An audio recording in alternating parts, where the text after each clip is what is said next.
This is today's business leaders. Actionable advice from real-world professionals. And now here's your host, Gabe Arnold.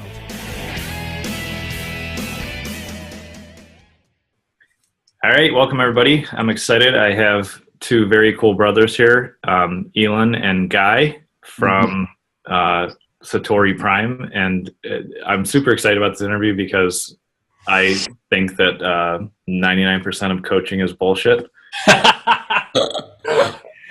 No, but I feel like these guys are the real deal. So I'm not gonna hold anything back. You know, I want the audience to get everything they can. I love it. We'll be talking about that in a few minutes. But before we do that, we're gonna open with what I always ask everybody, and you guys can each take a second. And so, tell me about when you first realized that you were an entrepreneur. Oh man, it was a long time ago.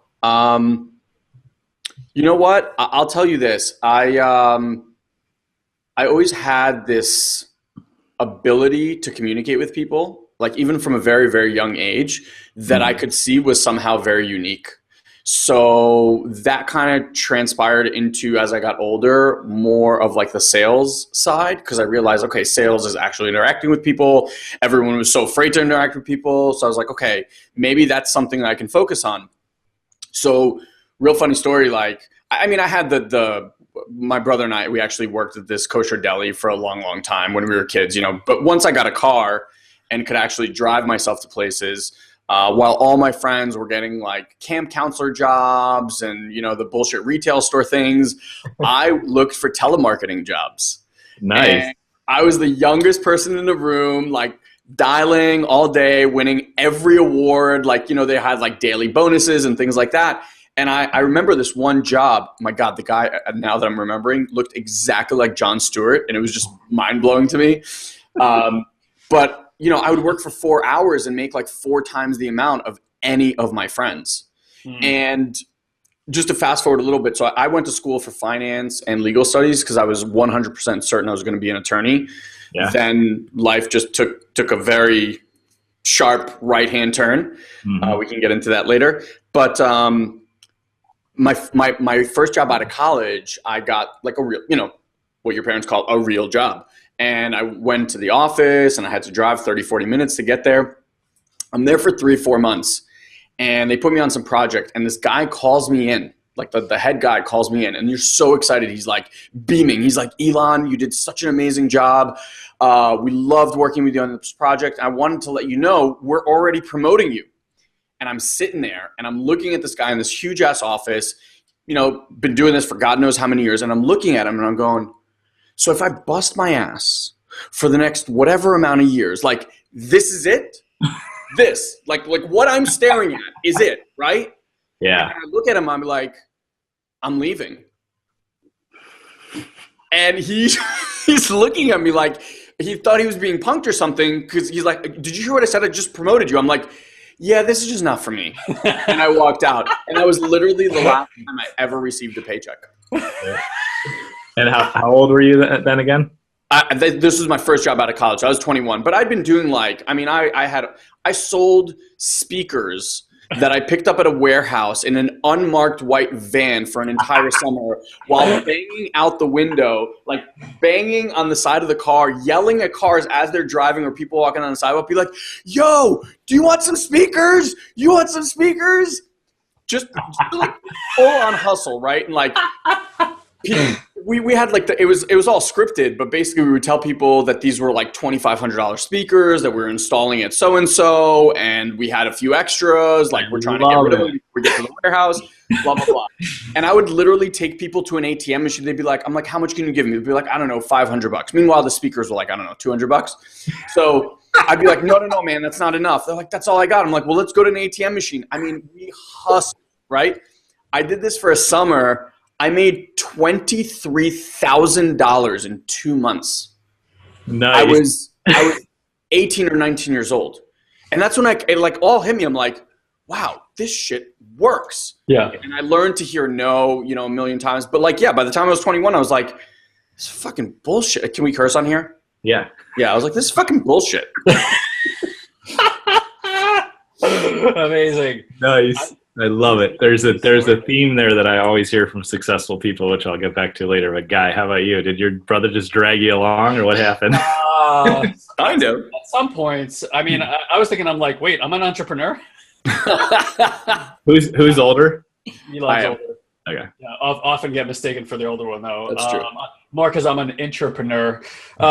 Anyway, so man, I don't think it was so clear cut for me just to share stories like of funny things that we had done. I accidentally worked for a con man for 6 months, and accidentally because I didn't really realize it. Like you work, you kind of want to. It was just this really big thing that he presented, and I was like this important cog in this wheel, and we hired a lot of people very soon, and I did like literally door-to-door sales, like not even really understanding what it was that I was selling. Wow. And I kind of like, he had built a website, and this was like he was doing like really high tech things when no one was doing it. But that was like the best sales training ever. He actually called it baptism by fire. And I was like, what's a baptism? I'm Jewish. I didn't even know what that meant, but it really was like amazing training for the same reason. Cause I heard so many no's, and it's like at that age, I must've been 23, 24, like rejection is like the worst thing ever, dealing with your personal failure. Cause of course your parents told, had you thinking that you're like the best thing since sliced bread you get in the world. You realize you don't know shit, ass on the ground. And that was a really great experience. And I remember it hit me. This is a funny thing. I remember I walked into a store and some guy kind of was like, whatever. And I'm like, what? And he goes, door-to-door salesman, huh? And I'm like, how do you know? And he goes, you have dust all over your black shoes. I remember that hurt. Like it kind of like got me in there. I was like, oh yeah, this is not the thing to do. Ironically though, that led me to working with Ilan at some point in time. You probably remember that, Ilan. We had like we had like a breakfast meeting with Elon's boss and this guy, and he was so persuasive that he actually convinced Elon's company to like buy their services. And that was like my first real clientele. And during that setup process of actually getting them set up with my company is when I realized, I'm like, oh, this is total bullshit. He's like running it off a server in his house. If you ever saw the episode in South Park where the boys are all playing video games downstairs, they're playing World of Warcraft downstairs, and there's that fat guy that they're playing World of Warcraft against. That was this guy. It looked exactly like that. Anyway, so at the end of like the credit crunch, the banking crisis, Ilan and I were actually in commercial real estate, and we actually kind of held on for quite a while. But at the end of that 10-year, I realized we weren't going to make money anymore. I went to this like residential bank. I actually had a really similar story to Ilan. I worked there for about a month. The guy was so excited about me because I brought this big book of business. I'm like bringing in deals right away. And it's like a month into it. And I'm just sitting there and I feel like I have a noose around my neck. And I'm thinking to myself, I can't do this anymore. Like I don't even want, like, I don't want to build something new from scratch because we were on the commercial side, the lending side. Suddenly we're like, brokering these deals, and I don't care. I just don't care about it. And he brings me into the office, same thing, to like praise me and tell me how good I'm doing. And I'm like, hey man, I really appreciate this opportunity. I know how hard it is to get a job right now. I'm like, but if I stay here for one more day, I'm going to fucking kill myself. And that was it. No offense, boss. What? I said, no offense, boss. No offense, boss. No, he was so sweet, but I'm like, I'm just going to fucking commit suicide. So it's time to go. And then I had my like Jerry Maguire moment in the car where I'm like, yeah, free, like singing in the car because it felt so good to be out. And what I knew, so Ilan and I had been like the personal development space, as you call it, the bullshit space for quite a while. And we really enjoyed working with people. And I spent almost 3 years straight coaching like hundreds of people for free. Like I didn't even know people made money doing stuff like that. And I knew I didn't care about the money when I got started. I cared about that. I knew I had something that made a difference in the quality of people's lives, and I wanted to propagate that message, basically for like the betterment of humanity. I've been this really altruistic person for a long time, right? And I was doing these things that I call transformation brunches. Every month, I would bring 15 people together, and the conversation would be around dreams. Because if you look at how we're organized in communication, a lot of it is just trauma sharing, right? Eleanor Roosevelt has this great line that says, small minds talk about people, average minds talk about events, great minds talk about ideas. So I'm like, what would it be like to just sit around and just guide the conversation towards like ideas, philosophy?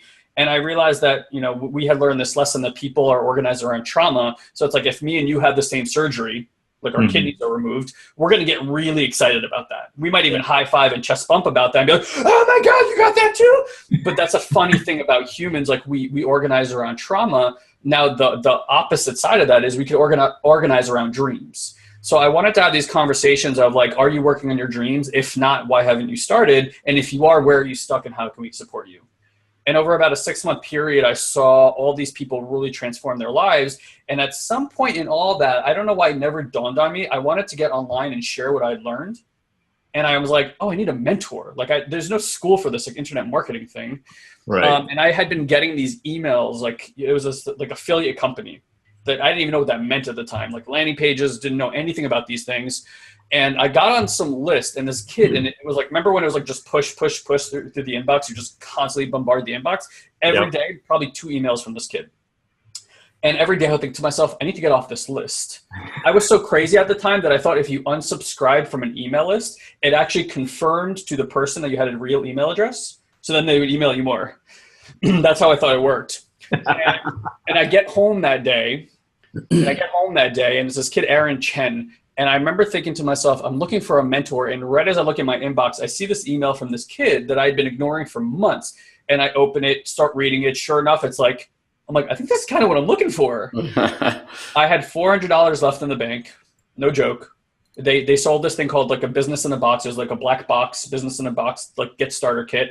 And I thought that's all you needed. It was $397. And I thought that was kismet, which it kind of has been. Yeah. I put the money down and I was sure that I would be a multimillionaire in about 3 months. That latter part didn't happen. But what did happen is that set me off on the path of entrepreneurialism. I think it took me quite a while to even realize what that meant, that it was important to me, and how that distinction or archetype, whatever you want to call it, can be an agent for change and had a lot of alignment with what I wanted to do in the world. Yeah. Yep. Very cool. Mm-hmm. So I'll, like I said in the beginning before we started recording, I'll kind of open this up in a different way. Yeah. So here's my personal conflict, and you guys you have like 30 minutes to solve it. So don't worry. I'm so excited for this. No time for that. Do this. So I personally completely believe in coaching and mentorship and like affirmations and the mental skills. All success is here. The rest of it is easy comparatively. Because you can learn a skill. I can learn how to program. I can learn how to sell. Like you can learn all that stuff, but you can only learn that stuff if you overcome your personal problems and your personal hangups. And so I started out super brief because we haven't had you guys on before. Like I started out as a teenager, realizing I was an entrepreneur, like hustling everybody on anything. We'll just leave it at that. Then I moved to building a construction company, just by dumb luck because my dad and my grandpa were in it, and so it's just a family thing to do. And I built it into doing $3 to $4 million a year for a few years, and then the housing market crash came, and I got stuck for $250,000, which rolled downhill. And looking back, I probably could have saved the company, but I'm glad I didn't. But I didn't know I could back then because I had a bad mentor. But so I come out of that and get split up from my first wife. My best friend dies and my grandpa dies. All of that in a year or so. So a little bitter about life, and a lot of bitter, and religion and just everything was completely ripped out from under me. Sure. So I really moved into just like total self-protection mode. Did a lot of stupid shit that I would never recommend or never do again, across the board. But you learn a lot when you're doing dumb things too. Yep. Your eyes are open. But I came out of that, and then I started another business with a partner, and that partner stole like $50,000 in all my customers from me. So repeat of what, if I didn't have the view I did today, I would think that life was just telling me that life sucks. But then fortunately, through a couple good mentors and kind of getting back on my feet and leaving my second wife and finding my girlfriend, who's my business partner today, who's like the most magical person in the world. Like I have been able to see that life is beautiful and everything that happens to us is for us, and just like total transformation through like reading and really digging in and saying like, well, I know I don't want to live like I don't want to go through all that pain again. I took ownership of causing it all, because I definitely caused a lot of it, if not, 99% of it was my fault or my responsibility of how I could react to it. And now on the other side, all I see is like, I love serving and helping people, and I love giving, and I don't do coaching like you guys do, but I have, business consulting clients, and we have a success club, mastermind that's rolling out this year and everything. And that's come out of a couple people really mentoring me and teaching me how to give and serve. So I totally understand positive mentorship and coaching, because that's happened to me. And I had a total scam artist just last year try to pull something on me too. So I've had all those. So I have that, and I totally have respect for it. But then a member of my family, we'll leave it at that, hired some bullshit coach that was charging him like $3,500 a month. And it's not about the money to me. Okay. Yeah. Like, however, if the money is not an issue, and it makes sense. However, like if you're coaching a 18 or 19-year-old kid who makes 20 grand a year, sure, charging them $3,500 is not the right thing to do. Yeah. In my opinion. Yeah. So like, and unfortunately, if you go look for a coach or a life coach or a mentor, you have these people that have lived no life, never did door-to-door sales, which honestly, we'll get to that in a minute, like actually means you have some grit and know what you're doing, and have no life experience, and didn't do it for free for a year like you did, Guy. And that speaks volumes to who you are, because most people are like, just correction, not for a year, for about 8 years. Oh, sorry. So that's good to be clear. But yeah, so like you legitimately want to help people. Yes. You started up just to start ripping off kids. So it's like, the internet marketing space or the web development space or anywhere, it's like full of con artists, and then there are some gems in it. Absolutely. So because I 1000% believe in coaching, but it's difficult to talk about even in a place of influence because there's so many con artists out there. So when people are watching this today, I don't want them to be like, one of my family members who got totally screwed, and I literally wanted to kill that coach. I looked up his personal home address and his personal cell phone, and I called him and said, "This stops today, just so you know." Otherwise, I'll be don't send filing. any of our personal information. Keep it nice and private. Yeah. And Gabe's gonna just be like, there's gonna be like a knock on my door, be like, Gabe. But like obviously, when it's a family member that wound me up a little bit, and I was gonna file charges against them, but like because there, and then to pile on with that, the other day I had somebody like out of the blue message me on Facebook and like, tell me about all their life woes and all the bad decisions they made, and I'm happy to help anybody that reaches out. If I have time, I'll give them my best advice. I'm like, well, they were in trouble with their mortgage or whatever. I'm like, I was there. I totally did that. You just got to negotiate your way out of it. And like, I was explaining how to renegotiate and get back on your feet. And I'm like, well, what do you do? Like, how much do you make? And they're like, well, I'm a life coach. And it was like, that was at the end of like them telling me all the stupid things they've done this year. Yeah. And not that those aren't valuable experiences, but it was like yet another one for me where it's like, it just makes me scared to promote coaching. So having the whole backdrop of how I believe in coaching, but 99% of it is bullshit. What do we do? It's so good. and here, so I wrote down a few things. Okay. And I want to just offer, first and foremost, we started in the internet. So when we got online, we were part of the whole like internet marketing biz op world. Right. And Gabe, how long have you been like in the online space? 20 years, since I was 16. So okay, amazing.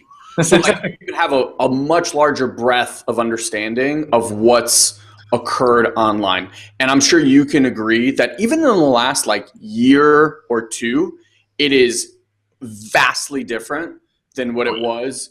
Even we got online in 2011, so 7 years ago. Yeah, it's a lifetime. Right before we got online, Google was still allowing everyone to just literally like slap shit on there and make $50,000 by not knowing a goddamn thing, and then calling themselves mentors and entrepreneurs. And I'm like, where are you all now? You're no longer around or relevant. Why? Because you were scamming people. So I think in general, the internet was just the wild, wild west, right? And it has become a lot cleaner.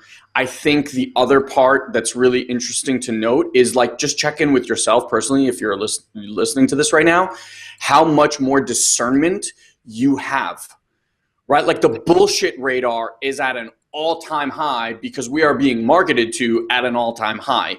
So with that being said, check in like your own reality in any industry that you're in, from real estate investment to Forex traders to now Bitcoin and like cryptocurrency, right?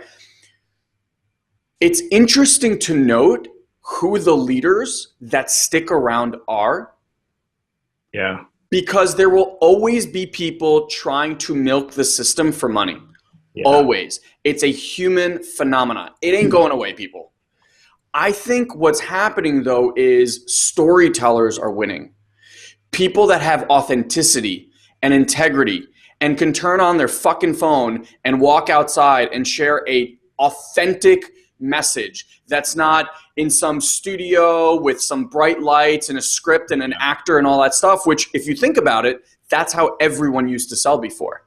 Yeah, no kidding. Right? So like in general, I think people are just becoming a little more awake to what is real and what is not. And that doesn't mean to say that there aren't shitheads out there, but shitheads are shitheads, right? Like, and here's the thing, they're not really shitheads. I shouldn't have said that. They are doing the best they know how at the time with the information that they have at their hands. Yeah. I'm like you. I lost everything. I blew through $250,000 of life savings. My house was foreclosed on. I had a baby on the way. I was living on unemployment checks after making multiple six figures a year for like 4 or 5 years.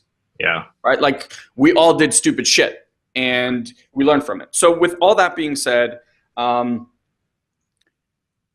think today it's easier than ever to tune in and connect to who vibrates with you. And what I mean by that is you don't listen to one of the things that we train our clients on, and this is, I think, why people pay us a lot of money to work with us, is because everyone focuses on this. Mm-hmm. This is like the intramural league. The pros play here, right? Because if you think about it, well, don't think about it. If you feel about it, I like it, man. You will notice that the best things in your life, not the easiest necessarily, but the best things in your life, the biggest transformations, the biggest moments, when you decided to ask your wife or the girl at the bar and that ended up being your wife, when you decided to leave your business or travel halfway around the world or blah, blah, blah, there was no logic.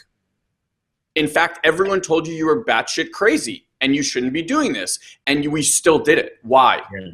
Because when the heart talks to you, when your internal guidance system says, this is it, nothing will stand in your way.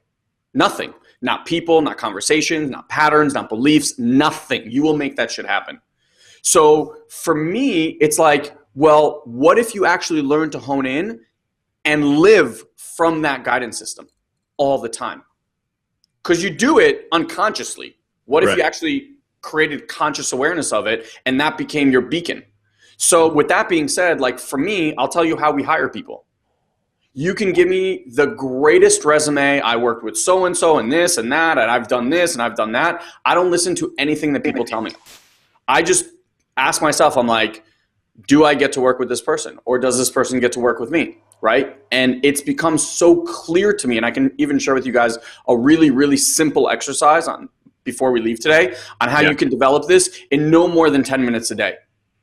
Like, what if you could live from that place? That guidance system never fails. It doesn't mean it always leads you to like rainbows and fucking butterflies and like, blah, right? But it will always lead you to your next greatest thing in life. So with that being said, I just believe like today, you know, like if you wanted to search us, there's enough free content to last you 4 years of listening straight every day, like 24 hours a day that we've put out. Why? Yeah. Because it matters to us. Not because there's an agenda behind it. It's just like, this is our self-expression. I think any good coach today has a ton of free content where you can really like tune in and just go, does this person resonate with me? Yeah. Pure and simple. Like no one's asking you to buy, you know, like if someone is pressuring you into buying something, don't fucking buy. Yep. Right? Like, we have so many hurdles, quote unquote, that you have to get through in order for us to say yes to you work with us. Right. And I know, like, the best coaches and the people that we've paid the most money to, we've had like 4 or 5 conversations in depth for a long time before we're like, hey, here's $150,000. You know, it's just, I think people do stuff like jump at stuff because of patterns and programs that have steered them down the wrong path for a very long time in life. It's not like that just happened. It's been happening. You know what I mean? So, yeah, I hope that kind of answers the question. I'm sure Guy has more stuff to add. Oh, one more thing real quick. Affirmations are bullshit, and we can talk about that. I believe they have their place, but it's certainly not the cakewalk people make it out to be. Look, I'll tell you why I use them, and then you can tell me if look, I'll tell you how to upgrade that. I think it's great in terms of, look, if you're saying a lot of negative things to yourself all day long, to put some positivity in there and get the mind at least programmed in some way is better than nothing, for sure. Right. But it's certainly not going to be like the thing that turns the corner and changes your entire life. And look, maybe for some people it is. Somebody might listen to this be like, affirmations changed my life, and I'm sure there are those people too. Look, wherever you are as a coach, you can only serve from the vantage point that you have. We're all going through an ascension developmental process, and from the vantage point you have, that's the only way you see the world. Right? And you're gonna look at the world, you're gonna skew the world, you're gonna process the world from that point of view, and you can like serve who's behind you, right? So it doesn't matter what experiences you have in life. Technically, we're all coaches. All your friends are coaching you, everyone in your family is coaching you. You can get service from absolutely everybody. Question is, what are you open to? Right? So I'm sure for this person, your family sounds like they were young, they're impressionable, and at that age, patience and grace is not a big part of the programming. You're like, I fucking want results right now, right? And a person can dangle a carrot in front of you who might be living from scarcity and that needs money right now, and they're going to say something that usually would be out of integrity for them, like, hey, I can help you with that. It just takes this, this, and this, and 3 months from now, you're going to get the results you're looking for. But look, as a coach, it depends on what kind of coach you are. If you're like a business coach and your guarantee is, I'm going to help you make back your investment plus, right? Then you probably have some kind of process. But if the other person's not taking action, what are you going to do? Then, of course, the other person might run their programming and say, hey, I did everything you said, it didn't work. And it's like, you're a shitty coach, and it starts down that path. But how that relationship went might have been how a lot of this individual's relationships go. I don't know, right? I'm just kind of like spitballing here. So look, I think everybody's having their perfect experience all the time. This individual in your family 3 to 5 years from now might look at this relationship like I look at my relationship with that con artist. You think when that went belly up, I was like, woohoo, awesome, got conned for 6 months, made no money. I was like, what a piece of shit, I want to fucking kill you, right? But I look back now and I'm like, whoa, thank God I went through that experience and what it taught me. Same thing with you and your company, right? Like, you could have said that you did it for some reason. Something said, hey, let it go. Opened up a whole different life for you now, and you're probably so grateful that all that happened, the experience it gave you, right? So again, it's like, what's your perspective? What's your vantage point?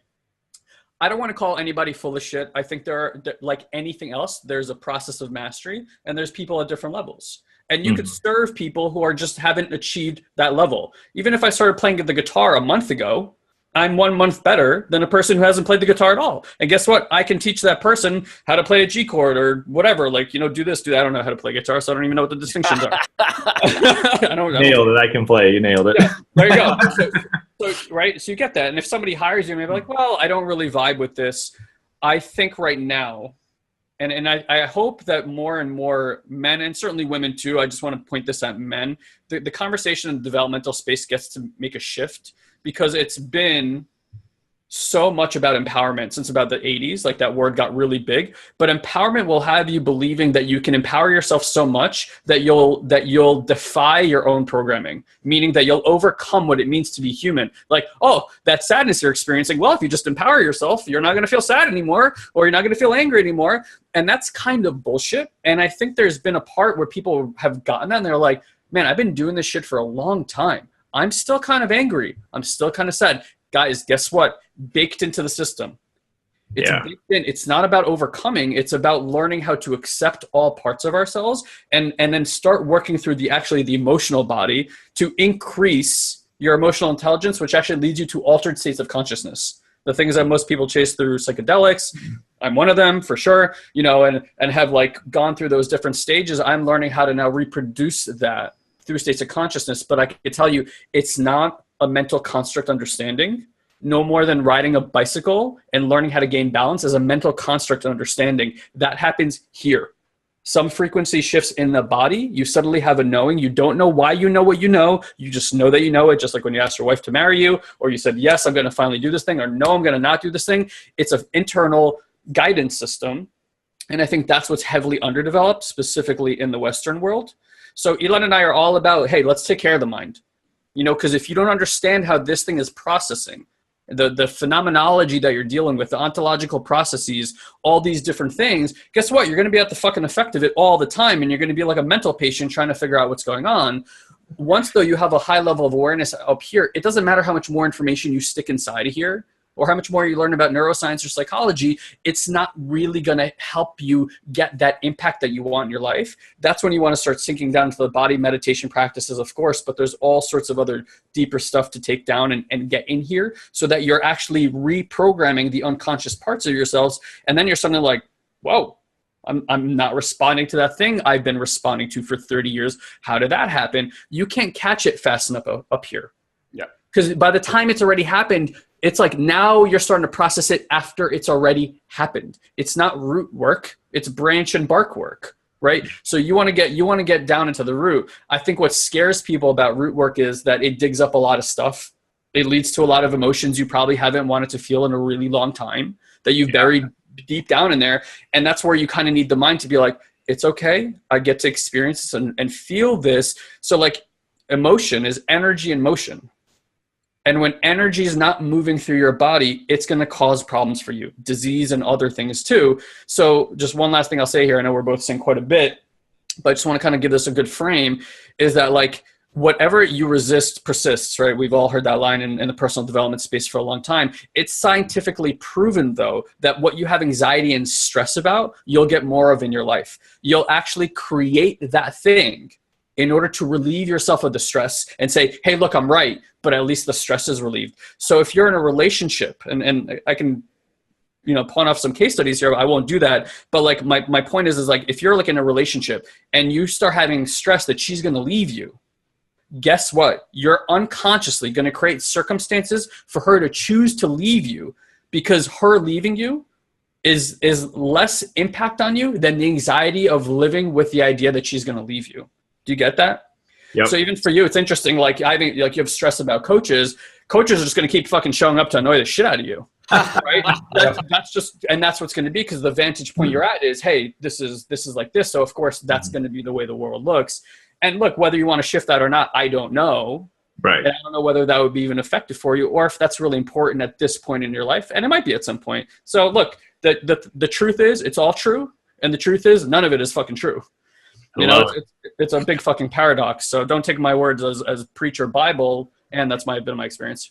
Yeah. No, that's fantastic. And yeah, it doesn't stress me out except for that situation, but I totally understand what you're saying, because that's kind of where I tie in, and I'll let you guys touch on this a minute. That's kind of where I tie in why I use affirmations, because I realize, and you guys would know the stats better than me, but it's like 80% of my decisions are made in the subconscious. So I might as well intentionally reprogram my subconscious. And the other thing that you are both kind of nailing this, which is crazy, that I realized only in the last 6 to 8 months, like I consciously became aware of this, is that if I'm kind to everybody whenever possible, it's not always possible, but it's possible 99% of the time. If I'm kind to people and I trust my intuition, everything else works out.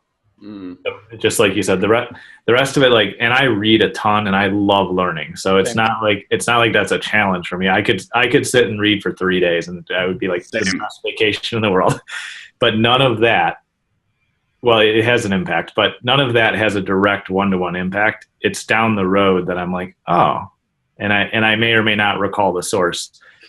So like for 2 years, I super struggled with hiring salespeople, because I've done all the sales for my company and I love sales, and it's like the greatest high in the world to me.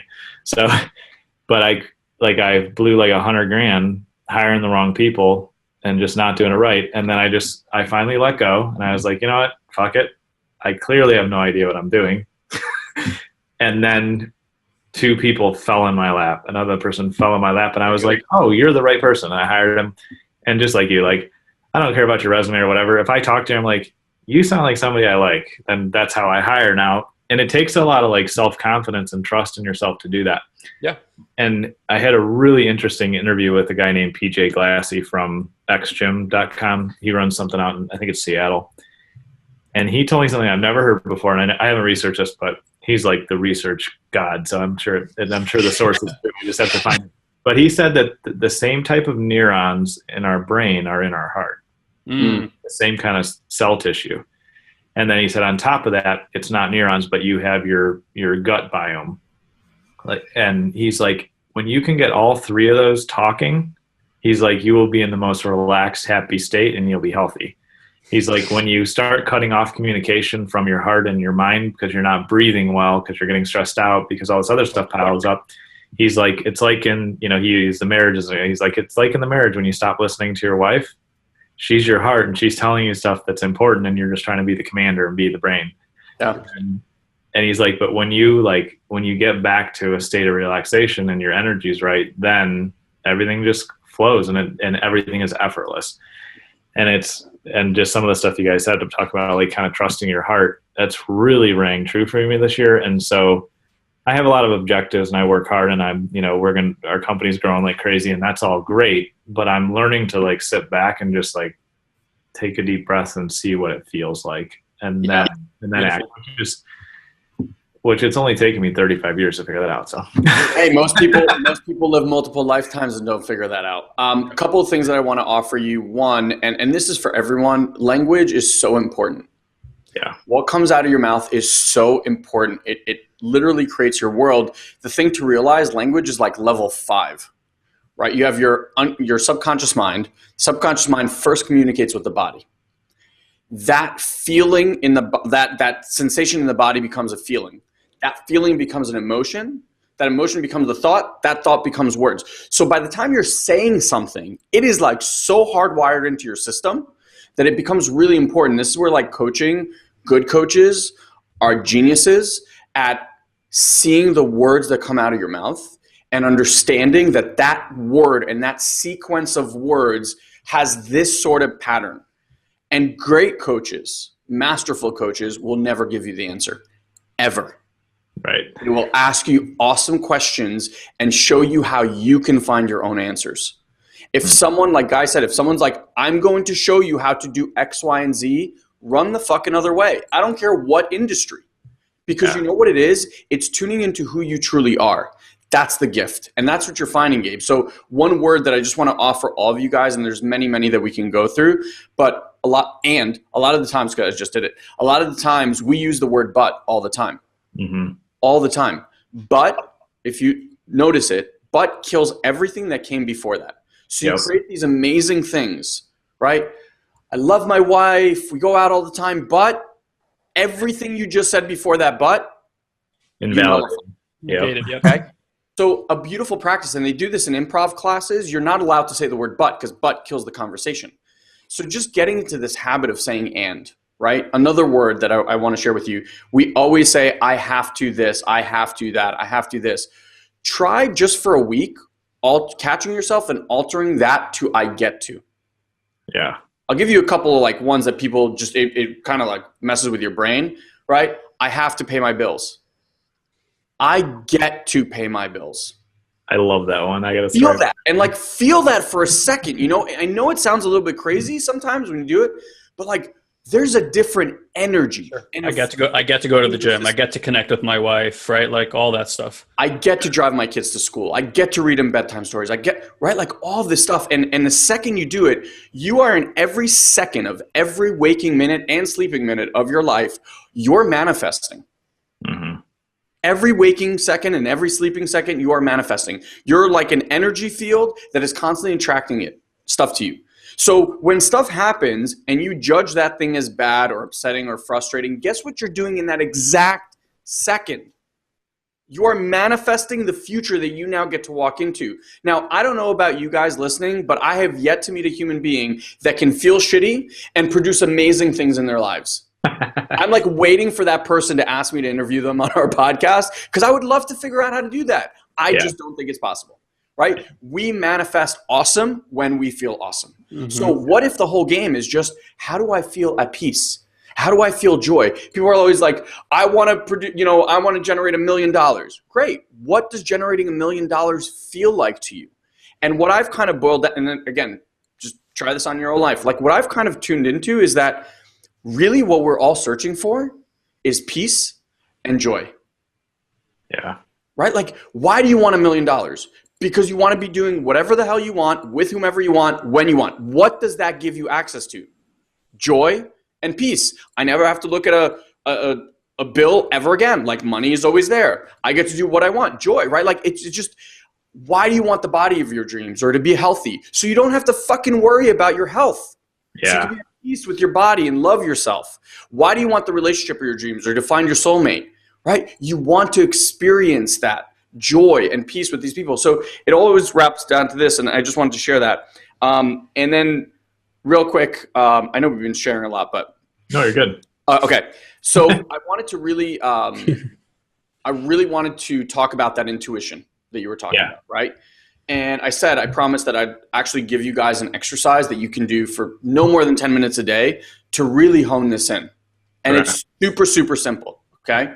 So all you have to do any time of day, it doesn't matter. You just close your eyes and you ask yourself yes and no questions. And the first thing you want to do is ask yourself very, very obvious yes questions. Like, statements really. Like, my name is Gabe, right? Yeah. I'm a male. How old are you? 30, what'd you say? 35. 35. I'm 35 years old, right? I live so-and-so. Like super, super obvious yes questions, okay? I love it, man. Now, in the body, what's going to happen, all you do is you ask the question, and your practice is to just feel in the body what a yes feels like in your system. Yep. That's it. And when you think you got it, right? So you ask a few of these questions, and you just start feeling, and this feeling is going to be very, very repetitive. So you're like, oh, okay. Now you say really obvious no statements. So I'm a girl. Yeah. I'm 2 years old. Like super, super obvious. And you start to see if you can now start feeling the no. Okay. Mm-hmm. Then once you've kind of think that you figured it out, you might have to do this a few times. You start flipping between yes and no questions. Really obvious yes, really obvious no. And what you're looking for is the nuanced difference between the yes and the no. If and when, I really urge you guys, this is like a massive opportunity. If and when you do this, even the most indecisive of human beings will become the most decisive. You will never have to worry about ever making the right or wrong choice again, because your soul is the highest, like it is 100% accurate all the time. Again, it's your divine blueprint. Yeah. I'm not saying, listen carefully, all of you, because they're going to come back and be like, Ilan told me to do this, and next thing you know, I'm like getting divorced and I'm fucking my job. I'm not saying that it's always going to be hunky-dory, like whatever. I'm saying that it will always lead you to your next greatest thing. Yeah. And some of those things might be scary to you, right? Like, wow, I have to leave my job. Like systems falling apart. Right? Because they're not in alignment with your yes. Exactly. Yeah. Because the mind made that choice. Yeah. This is what you were talking about. That guy was saying, like, that's finding the alignment. That's not living from here, from logic or external agreement. This looks good. And like, I shouldn't leave this woman because everyone on paper says that she's the greatest thing to ever happen to me. And meanwhile, your inside's going like, get the fuck out. Yep. Right? And so, look, if you did this for even 10 minutes a day, it depends really like how in tune you are with your body. Right. But if you just dedicated like 10 minutes a day, within a week, you're going to have way more sensitivity to the yes and no. And I'm telling you, where you just said, right, how effortless and easy does life get to be when you're living from that place? Mm-hmm. All the thinking and making lists and talking to 19 people. Is this the right thing? Is this the right thing? Is this the right thing? Is this the right thing? Gone, done, over. Yeah. I love it, man. That is phenomenally good advice. And And you're hired. If I ever hire another coach, you're hired. Well, like Einstein said, like the world you can either perceive the world as a miracle or as like a threat or something like that. I don't quite remember paraphrasing. Right. Yep. I would say like you can either perceive the world as you get to be resilient or you get to receive pleasure. Yeah. Right. So it's like most of the world is living from a frame of resiliency. That's why we're like people come back from war. Oh, look how resilient they are, or like sports athletes or stuff like that come back from injuries or make it through an injury, right? Like we're admiring resiliency. I'm not saying that's bad, right? Nothing we're saying is like, this is bad, this is good, this is like none of that. It's just like, let's just pay attention to what that's creating. Right. Now, if you were going to ask me, like, what's the number one disease on the planet, then it's a lack of self-worth. I don't believe in myself. And it's probably so basal, like it's some conversation that started with, I'm bad. Because guess what? At some point you were a little kid, you did something, mom and dad from their perspective said, hey, you're not supposed to do that. And you started shaming yourself. That modality became a survival pattern that we're all dealing with. Now we all express that survival pattern in different ways. But at its core, we're just saying, hey, I'm not worthy of this. That's why we're all trying to get shit done all the time. Why? Because we're still trying to get mom and dad's admiration, right? And then guess what? Somebody comes to you and they're like, Gabe, man, you're fucking amazing. I love you, brother. And instead of going like, oh my God, I'm so great, you go, ouch. Like if you really knew me, you wouldn't possibly say that, right? It's that shrinking feeling that we have. So we got to start looking at what is creating that, because that's a worldwide phenomenon. Like that's why I can talk to anybody and like more or less be a mind reader, because guess what? I know what you're dealing with. I know that you think you're not enough, and whatever you're showing me, your little fucking mask that you're doing, which me and Ilan do it too, right? Is like it's just like social media is that. It's the mask of I am enough, right? When at the bottom I'm like, I'm not fucking enough. I don't fucking believe in myself, right? It doesn't take much to crack that surface. But look, if we stay up here, and this is all we do. Michael Singer says that the mind is where the soul goes to hide. So if we just stay up here, and that's the world that we choose to live in, and we can, that's fine. We've gotten pretty fucking far with the mind, but we've gotten really out of tune with ourselves. Yeah. We have a lot of amazing shit happen with a lot of very unhappy people. Guys, there's a 75% like opiate epidemic in the United States, right? Yep. It's fucking insane. That does not yield happy people. Yeah. Just saying, there's a few things we might want to look at when 75% of a population needs to take a pill to wake up in the fucking morning. Okay, that's fucking insane. 50% take 2, by the way, right? So, all right, let's start looking at what's going on. We're not emotionally connected to our bodies. Men, we're mostly programmed around anger and joy. If I'm happy, woohoo! Let's try to keep it here. Like get the good times rolling. Then, if you're not joyful, you're angry that you're not joyful, and that's it. Now, there's this whole fucking expansive world of emotional availability to you. And honestly, under the emotional and feelings and things that we call it, it's just sensations in the body that we're identifying with certain names, but it's like you're not in tune with the sensations in your body. So now check this out.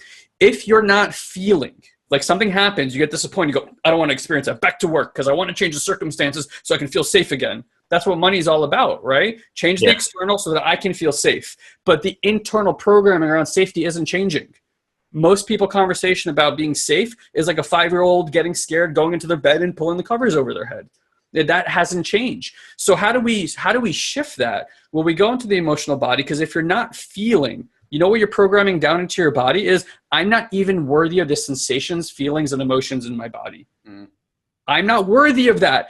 If you're not worthy of feeling what's inside your sovereign system, how can you be worthy of anything? And then you're like, I want $1 million. And it's just like, well, motherfucker, you ain't worthy.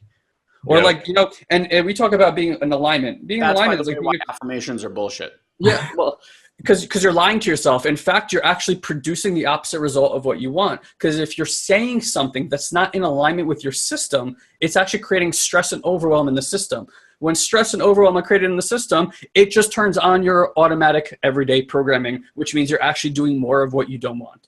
That's why like a 300-pound man can't go, I want a 6-pack, I want a 6-pack, I want a 6-pack, and get a 6-pack, because the programming is going, go grab some food, I'm stressed out, right? So that's why like it can work, but it's got to work in the right context. So like, again, if you're not willing to feel it, then you're just saying, hey, I'm not worthy of these feelings in my body. And then it doesn't matter. So you're like, we're all like channels, right? You've heard people, I channel, I'm in alignment, blah, blah, blah. So if you think about like big mind, God, divine, universe, whatever you want to call it, I don't care. It's like there's an energy flow that's coming through your system. But when your system is like your visual, like I'm visualizing $1 million here, but my system's like, I'm not worthy. It's over here. I don't have a clear channel for that energy to move through. So I got to create alignment here with what I want, but I got to have agreement with the system at the root level of that it feels in alignment with what I want. Otherwise that energy can't flow down the chakra system and hit the root chakra. Root chakra is where manifestation happens. Where your sex organs are, guess what? That's your creation energy, right? So it's like, it's all cool if you're up here and you're dealing with these chakras, and most of us are super in the frontal lobe, right? But it's like, hey, that's why a lot of people get choked up when they talk. It's why a lot of people aren't in their heart. That's why their solar plexus is fucked up. They're not getting energy down to the root. They can't create shit.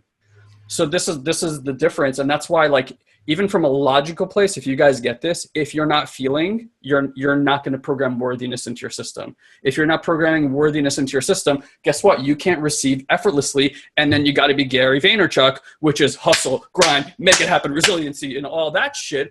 That's the model you have to work out of. But then life is about a struggle. Yeah. And not about pleasure. And I think that's where we get to shift. Mic drop. Amazing. I love it. That's very, very cool. Yeah. I think, that's really interesting what you said about affirmations, and like if they're not in alignment with who you are and where you really want to go, it's doing damage, which is really insightful. Mm-hmm. Yeah. Like, which is a great example, like beginning of this year, I was working with a con artist, which I'll cover some other time. And I walked away from it. Now I'm in a different life and I'm a different person. I walked away and I was like, that's unfortunate. I can't work with them because they're scamming people. However, I sent him a nice message and I'm like, dude, like you have your whole life in front of you to be amazing. And you're very good at, X, Y, and Z, but you can't be unethical and hurt, associates of mine. But I walked away from it like it was a super positive experience for me, so it was fine. But I was kind of going through an exercise that this guy had given me and like thinking like, how do I double my business, or where do I ultimately want to be, which is a great mental exercise. And so I decided, first week of January that I wanted to double the business this year. Mm-hmm. And for like 2 or 3 weeks, I was like, how do I get there? What do I do? Push. And it just didn't feel quite right. And then I was like, you know what? I'm just going to sit back and let go for a minute. And then I realized what I'm going to continue to focus on is profitability and growing the right team. Mm. And so I do that, and like the money just is like pouring in. Yeah. Well, you hit on something so smart, Gabe. And this is it. Like, this is the key. I didn't want to leave people with like affirmations are bullshit. Like Guy said, affirmations have a place. And I'm really happy that he highlighted that. Mm-hmm. Here's the thing. That thing that I showed you about, yes or no, in the body.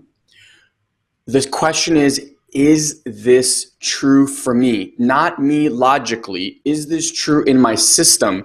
And if that is a no, find another affirmation. Someone that wants to make, right, like the magic number for everyone starting a business, I want to make $10,000 a month. Okay, how much money have you ever made in a month? I made $1,000. Well, guess what? I can probably guess that when you say to yourself, I'm going to make $10,000 next month, your system is going, bullshit alert, bullshit alert. We're not doing it. I can make $1,000, right? And that's causing a lot more harm. So when you this is why this stuff is so important. And we're like scratching the surface here, right? Like the figuring out the thing inside of the system, like that's scratching the surface. The system can tell you everything that is stopping you from creating unlimited abundance in your life. Yeah. It will literally send you to places around the world to meet the most fantastic people who are perfect for where you are right now in your life to take you to the next place. Like, it does all of this. We just don't listen. Yeah. And so that's why it's really important, like, tune in. Is this true for me? And if it's not, scale it back. And don't listen to all those other people who are like, no, you need to do this, that, because their system is wired differently. Yeah. It has to be true and honest to you. Otherwise, you are screwing yourself up. And one thing that I wanted to share with you guys, and because I know everyone's been screwed in one way or another, right? And we started this whole like coaches are bullshit. Being spiritual does in no way, shape, or form equal ethical and having integrity. You notice how like we collapse them? Like, oh, if someone's spiritual, like no, they're still a human, right? And just because you've learned a few of these things does not necessarily mean that you've learned your lessons to vibrate at a certain vibration where integrity matters to you. Like Guy and I could have made 10 times the amount of money that we've made, but for us, building a long-term business and actually being ethical and having integrity in every single thing that we do outweighed everything else. And so I know because I've coached thousands of people, like people don't live that way. Yeah. I love it. And it's out of fear. It's not out of wanting to fuck people most of the time, right? Like scarcity makes a lot of decisions. Yeah. We live in a right now society. Like when you're hurting, you want the fix now, and patience and grace goes out the window, and you start making decisions that are really out of alignment. If you really get that I don't want to say things take time. They just take however long they take. Certain things don't take time at all. Sometimes money just fucking flows. Sometimes it's like, it just doesn't. And it's like how you show up in those moments, whether you're in or out of alignment. I think like that's the core of our belief system is like, don't operate, get into alignment first, get into presence first, then choose. Otherwise your automatic program is choosing that action, and it's choosing it based on survival. That's it. Right. So and that's the awareness. It's like, are you going to operate out of presence? You're going to operate out of survival. Yeah. And you can build the capacity to operate out of the other one more. Awesome. Well, thank you guys so much for being on. We'll absolutely have you back if you'd like to, because this is a blast. This was super fun. Started. But to get started, where can everybody find you? Because I know we're all on timeline. Yeah. So again, we've made ourselves super accessible. The easiest place, if you really want to like see the kind of work that we get to do with people, we actually built an app. So if you go into the iTunes store or the Google Android store and just type in Satori Prime, you can download the app. There's actually a 10-part mini class in there that you can go through for free. The app is really cool. It's gamified. You get to tap into our community. Our coaches and support team will be there with you the entire step of the way. So that's awesome. And then the other thing is we have our own podcast, which is called the Have It All Podcast. So if you enjoyed these conversations, we release it once a week. So every Monday. So you can have a touch of this, and then just find us. Like we're on Facebook. We're really accessible on Facebook. If you even want to just private message one of us, like friend us, private message us, feel free. We'd love to connect with you guys. Awesome. Well, thank you so much, Ilan and Guy, for being on. We'll definitely have you guys back soon. I really appreciate all the insight and time. This has been a blast. So we'll see you guys soon. All right, brother. Man. Yeah, man. Bye. Bye. You've been listening to Today's Business Leaders with Gabe Arnold. Remember to subscribe on iTunes. For more information, visit todaysbusinessleaders.com.